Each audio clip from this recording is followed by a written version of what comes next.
আমি বেশি কথা বলবো না আজকে, তো শুধু একটা কথাই আমি বলতে চাই যে ফরেক্স মার্কেট এই যুদ্ধের কারণে এমন একটা অস্থির মার্কেট হয়ে আছে। গোল্ড মার্কেটটি মানে কখন কি ঘটছে এটা বোঝা খুব একটা মুশকিল হয়ে যাচ্ছে। কোনো সাপোর্ট রেজিস্ট্যান্স সহজে কন্ট্রোল হচ্ছে না, যে কোনো একদিকে চলে যাচ্ছে। যদিও আমি নিজেও এর মধ্যে ট্রেডিং করছি, বাট এসএল হিট করছে, আবার প্রফিটে যাচ্ছি, আবার এসএল হিট করছে, আবার প্রফিটে যাচ্ছি, অ্যাভারেজে প্রফিটে আছি, বাট সিগন্যাল দেওয়া হচ্ছে না, কারণ একদম অ্যাকুরেট 100% অ্যাকুরেট কোনো সিগন্যাল পাওয়া যাচ্ছে না। তো একটা জিনিস দেখুন এখানে, এই যে মার্কেট অলওয়েজ কিন্তু নিউজের উপরে যদি হাই কোনো ইম্প্যাক্ট নিউজ থাকে সেই ক্ষেত্রে মার্কেটের মুভমেন্ট কিন্তু অনেক বেশি হয়। কিন্তু এই রকম আজকে কোনো প্রকার ইউএসডির হাই কোনো ইম্প্যাক্ট কোনো নিউজ কিন্তু নাই। আপনারা দেখেছেন কিনা জানি না, শুধুমাত্র এফওএমসি এবং একদম একদম লো নিউজ। তো এই যে নিউজগুলো যাচ্ছে, এই নিউজগুলোর কারণে এই মার্কেটটি এমন একটা পর্যায়ে চলে আসছে, বোঝা খুব মুশকিল হয়ে যাচ্ছে মার্কেট অ্যাকচুয়ালি কোথায় যাচ্ছে। এখন এই মার্কেটে যদি এন্ট্রি দিতে চান, আমার বেশ কিছু ট্রেড হোল্ড ছিল, সবগুলো ট্রেড আমি প্রফিটে অ্যাভারেজ প্রফিটে ক্লোজ করে দিয়েছি, মানে লাভও হয় নাই লসও হয় নাই। তো এই যে মার্কেটের যেই অবস্থাটা হয়ে আছে, এই অবস্থায় ট্রেডিং করা মানে 100% রিস্কের মধ্যে আপনার এন্ট্রি দেওয়া। তো আমি অ্যাকচুয়ালি একদম অ্যাকুরেট কোনো পয়েন্ট পাচ্ছি না। যেমন ধরুন এই যে একটু আগে এই মার্কেটটি দেখুন, তো কিছুক্ষণ আগেও দেখুন এই মার্কেটটি মানে কোনো কথা নেই বার্তা নেই, মানে অযথা মার্কেট একদম আপে চলে গেল এবং আপ থেকে একদম ডাউনে চলে আসলো।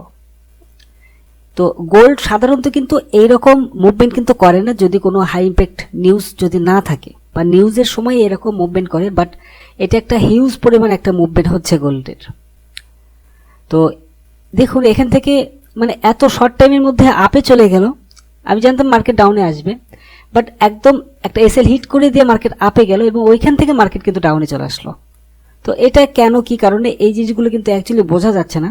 এটা আপনার শুধুমাত্র যদি কোনো নিউজ চ্যানেল থাকে, নিউজ চ্যানেলের সামনে বসে যুদ্ধের কি পরিস্থিতি, কোন দেশের কি অবস্থাটা হয়ে আছে, এই জিনিসগুলো যদি অলওয়েজ মনিটরিং করতে পারেন সেই ক্ষেত্রে প্রফিট করা সম্ভব। বাট আমি অনেক রিস্কি মনে করছি এই মার্কেটে ঢোকা মানে, কারণ এর মধ্যে আপনাদের যাদের কম ব্যালেন্স আছে, যারা ধরুন একবার ডিপোজিট করতে পারবে, নেক্সট টাইমে আর ডিপোজিট করতে পারবে না, তো এই রকম পার্সনদের যে ব্যালেন্সগুলো আছে আমি রিকমেন্ড করব এই মার্কেটে অন্তত কোনো প্রকার এন্ট্রি না দেওয়া। তো যাই হোক, আজকের বার্তাটি আসলে আমার এটাই ছিল। আমি মার্কেট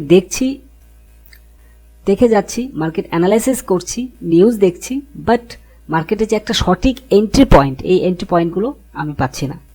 তো ম্যাক্সিমাম লোকজনেরই বর্তমানে আপনার এই গোল্ড মার্কেটে এসএলটি বেশি হিট করছে, যার কারণে আমি আপনাদের সাথে কোনো প্রকার সিগন্যাল এই মুহূর্তে শেয়ার করছি না। মার্কেট একটু স্টেবল যখন হবে দেন আমি আবারও সিগন্যাল দেব। তবে মার্কেট এখন সম্পূর্ণই আপ ট্রেন্ড ধরে রেখেছে। তো এখন এখানে দেখুন আমি একটা সেল এন্ট্রি দিয়েছিলাম, সেই সেল এন্ট্রি ঠিক এসএলটি বসিয়েছিলাম এখানে 54-তে, 1954-তে এসএলটি ছিল, কিন্তু 1954 থেকে মার্কেটটি দেখুন, মার্কেট প্রত্যেকটা জায়গায় ফল করছে। এই যে এখান থেকে মার্কেট আপে গিয়ে সেখান থেকে মার্কেট কিন্তু ডাউনে চলে আসলো, প্রায় 22 পিপসের মতো মার্কেট আপে গেল এবং ডাউনে চলে আসলো। তো এই যে একটা মানে পরিস্থিতি, মানে কোনো একটা সাপোর্ট, কোনো একটা রেজিস্ট্যান্স পার করে দিচ্ছে একবারে। তো এখান থেকে আবার এই যে উপরে একটা রেজিস্ট্যান্স ছিল ওইখান পর্যন্ত দেওয়া যেত, বাট এটা যখন পার করেছে এখান থেকে আরও আপে যাওয়ার কথা ছিল, বাট ওইখান থেকে মার্কেট কিন্তু ডাউনে চলে আসছে। তো এটা সম্পূর্ণ আপনার ফান্ডামেন্টালের কারণে, নিউজের কারণে এই মার্কেটটা অস্থির হয়ে আছে। তো আপাতত আমি রিকমেন্ড করব যে এই উইকে ট্রেডিং না করার জন্য সবাইকে রিকোয়েস্ট করব।